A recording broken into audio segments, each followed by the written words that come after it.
नारी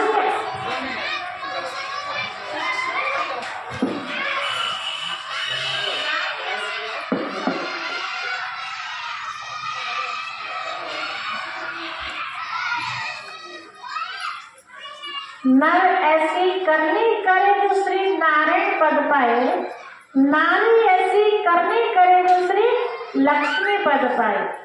तो वो करनी कौन सी है? वो करनी कोई पूजा पाठ की करनी नहीं है।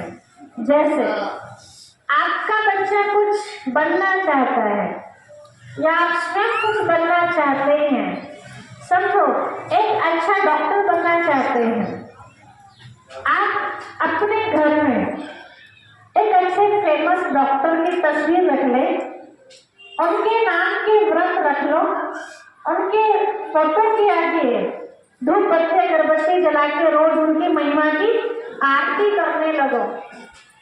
एक महीना नहीं, पूरे 6 महीना करो, 6 साल करो। क्या आप डॉक्टर बन जाएंगे?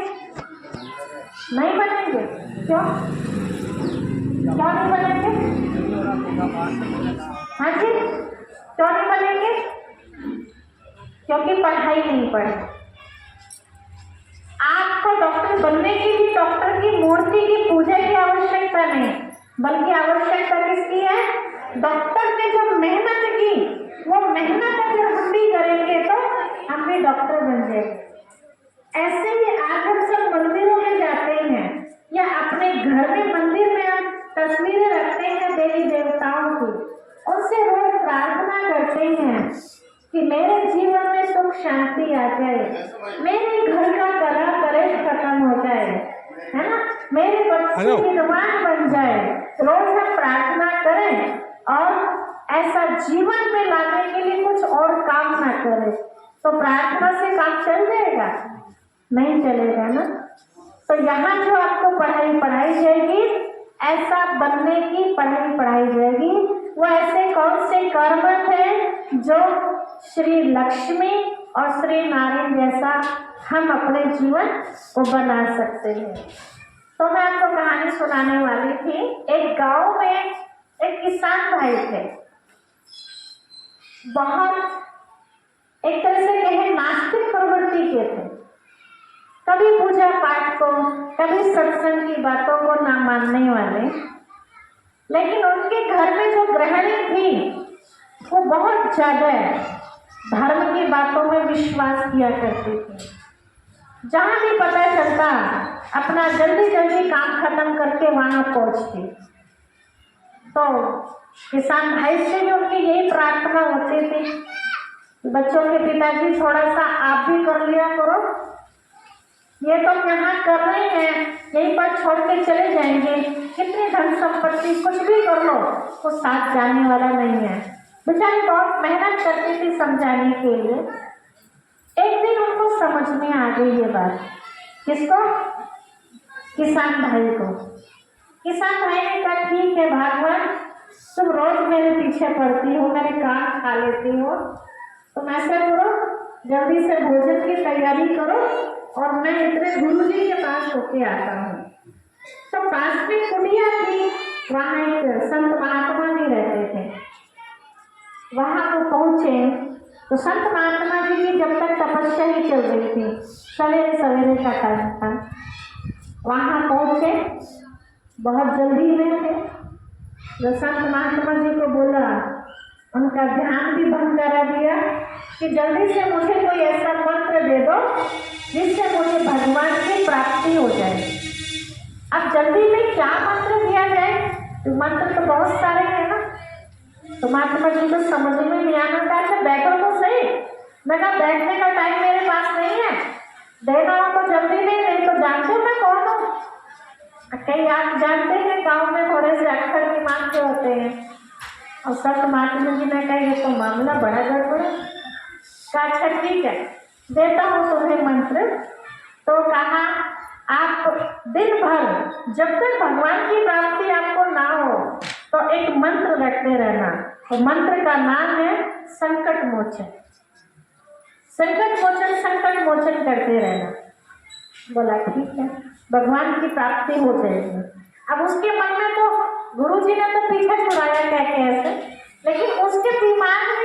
पास बैठ गई भाई जी के, और वो रखता हुआ घर चला गया। संकट मोचन संकट मोचन संकट मोचन। घर पहुंचा, घर भोजन तैयार था, थाली सामने आई और गृहिणी को कहा कि मैं इतने भोजन पान करूं, इस मंत्र को तुम जपती रहो। बच्चों तो उसने कहा क्या मंत्र है? तो अब जैसे ही भोजन की बात आई बीच में, तो वो मंत्र दिमाग से खिसक गया इतनी देर में, क्योंकि समझा नहीं था, केवल रटा था। आपने देखा होगा कि जब हम कोई चीज रखते हैं ना तो भूल जाते हैं, लेकिन जब समझ लेते हैं उस बात को तो भूलते नहीं है। तो उन्होंने समझी नहीं थी, जल्दी में रट्टा लगाया था। गृहिणी को बोला लो भगवान लपोसन, संकट मोचन के बदले मुझसे क्या निकल गया? लपोसन। उसने कहा ठीक है, लपोसन लपोसन लपोसन लपोसन। तो भोजन करता रहा, गृहिणी सामने से बैठ के वो मंत्र का जाप करती रही। भोजन पूरा, उसने कहा ला मेरा मंत्र मुझे वापस दे।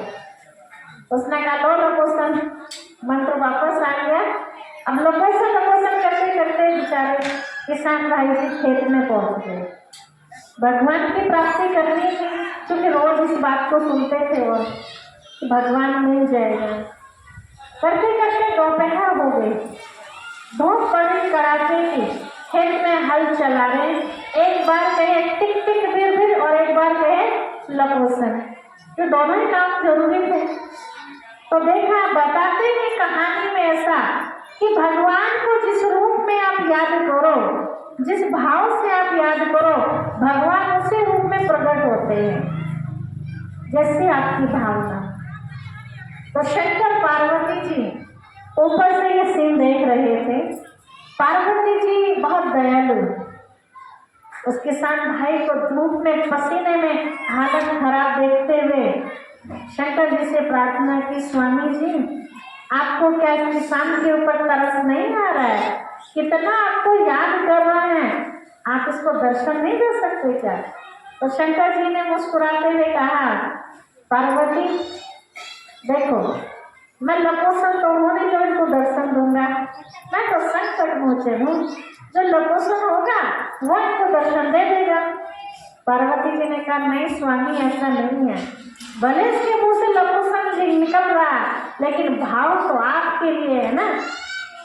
काफी जिद की तो शंकर जी ने कहा अच्छा ठीक है पार्वती जी, ऐसा करो तुम एक बार उससे पूछ के आ जाओ कि तुम किसे याद कर रहे हो। अगर सचमुच वो मुझे याद कर रहे होंगे तो मैं जरूर उन्हें कुछ न कुछ वरदान दूंगा, खाली नहीं जाने दूंगा। बोला ठीक है।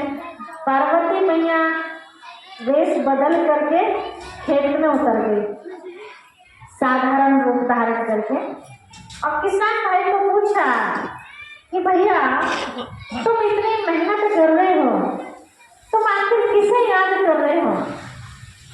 कौन है वो जिसे तुम याद कर रहे हो? अब उसको तो धुन लगी हुई थी भगवान को पाने की, तो उसने सुनी अनसुनी कर दी पार्वती जी की। ऊपर से शंकर जी मुस्कुरा रहे थे, फिर देखा, बोला दोबारा प्रयास करो। दोबारा फिर प्रयास किया कि भैया आखिर बताओ तो सही तुम किसे याद कर रहे हो? तो उसने कहा जा रही नहीं जा रही ऐसे, समझ सकते हैं ना, एक तो गर्मी ऊपर से विघट डाली जा रही है बीच में तपस्या के। फिर बेचारी चुप हो गई। फिर देखा स्वामी क्या करूं, फिर स्वामी जी का इशारा करो, फिर प्रयास करो। फिर बेचारे ने प्रयास क्या किया कि किसान भाई के नजदीक पहुंची और हल पकड़ लिया सामने से। भैया बताओ आखिर तुम किसे याद कर रहे हो, बताना पड़ेगा। गुस्से में उसने कहा आम भाषा है गाँव की, तेरे खसम को याद कर रहा हूँ, बता। कोई भाव तो नहीं था किसान भाई का था, लेकिन एक अचानक से नॉर्मल भाषा गाँव की। पार्वती जी एकदम चौंक गई, ये क्या, इन्होंने पहचाना थोड़ी था, बेचारे ने नॉर्मली बोल दिया।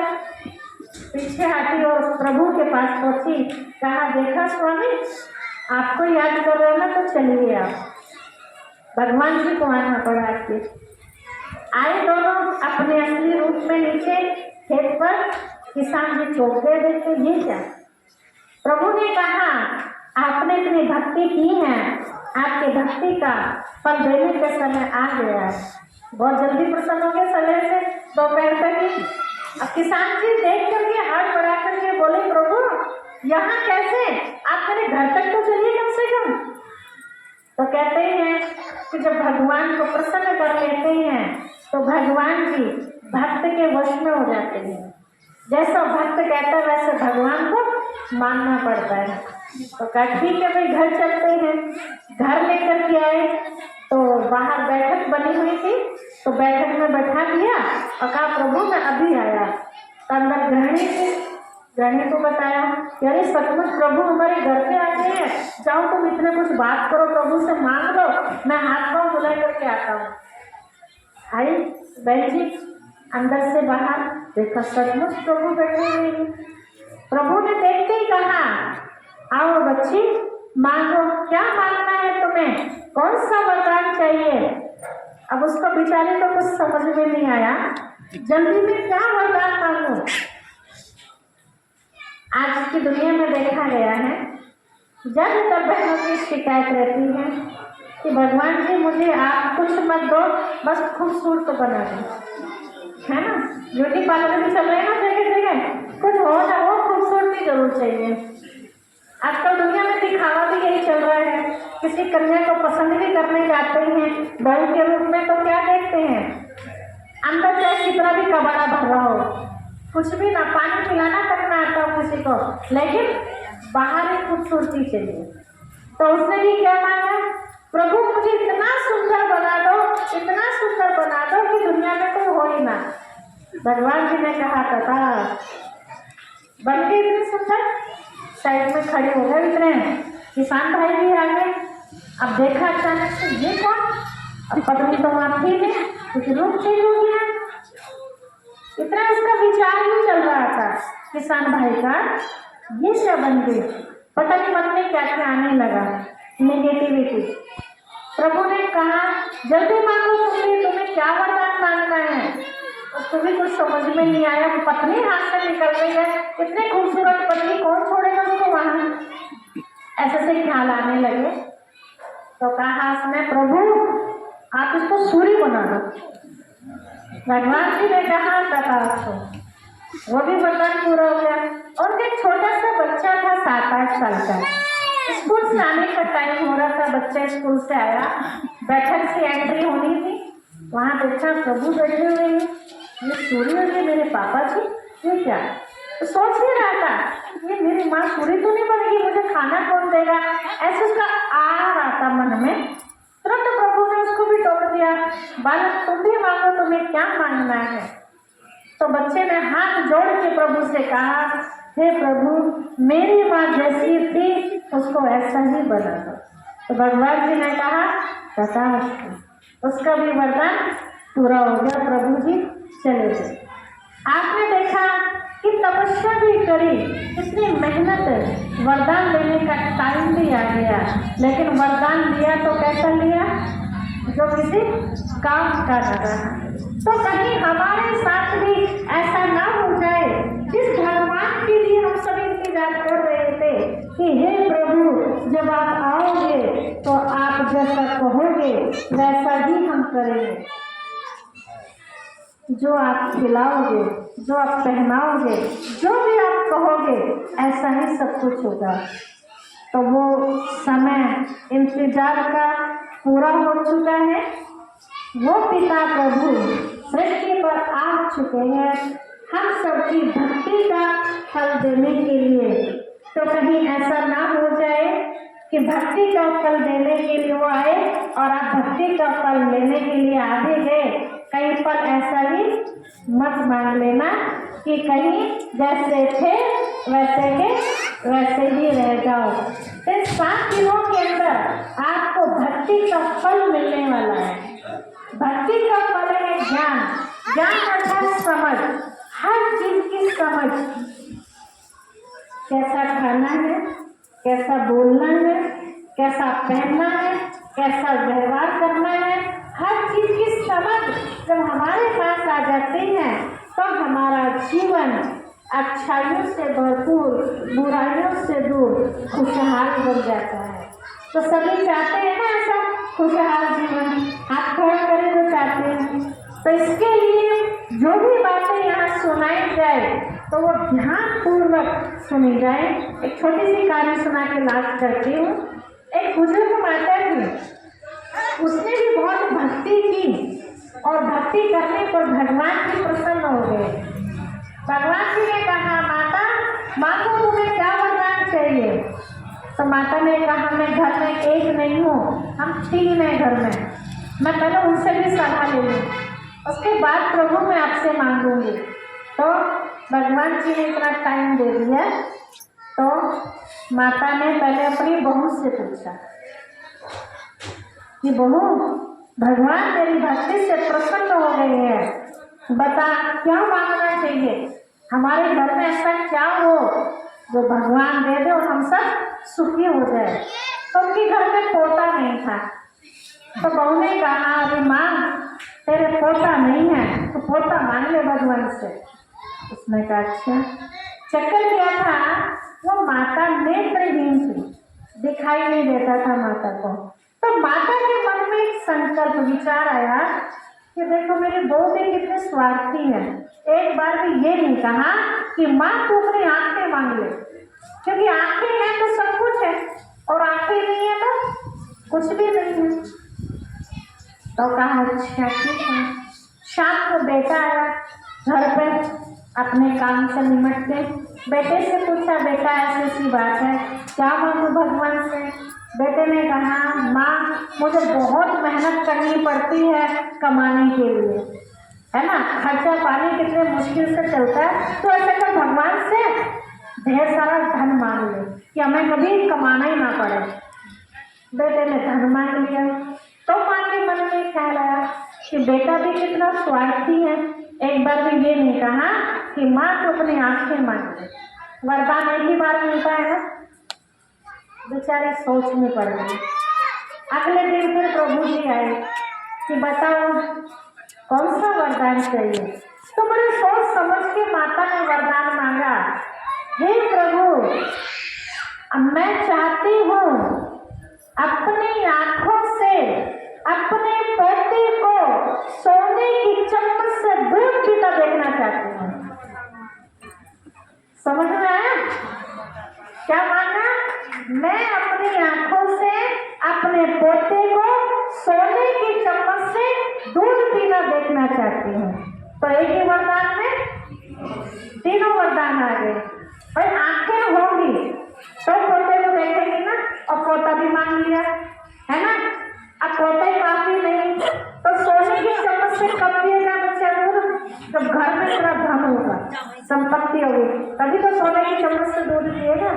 तो आप भी इतने समझदारी से काम करना, इन 7 दिनों के अंदर आप ऐसा कुछ प्राप्त कर ले भगवान से कि आपको किसी चीज की कोई कमी ना रह जाए। ठीक है, तो वो हम आपको बताएंगे। इससे पहले मैं चाहूंगी, कई लोग सोचते हैं कि हम सभी ज्ञान सुन तो रहे हैं, लेकिन इससे लाभ क्या है? कोई मशीनरी आपको दे दी जाए, है ना, कोई और चीज है, तो पहले क्या सोचते हैं, चलो ले तो ले, लेकिन इससे फायदा क्या होगा? तो हम कुछ शब्दों में फायदा सुनना चाहेंगे। हमारे साथ आई हुई है नीलोहा गांव पास में, वहाँ से लक्ष्मी माता जी। आप कुछ समय से हमारे साथ यहाँ ईश्वरीय विश्वविद्यालय के अंदर ज्ञान रोज सुनते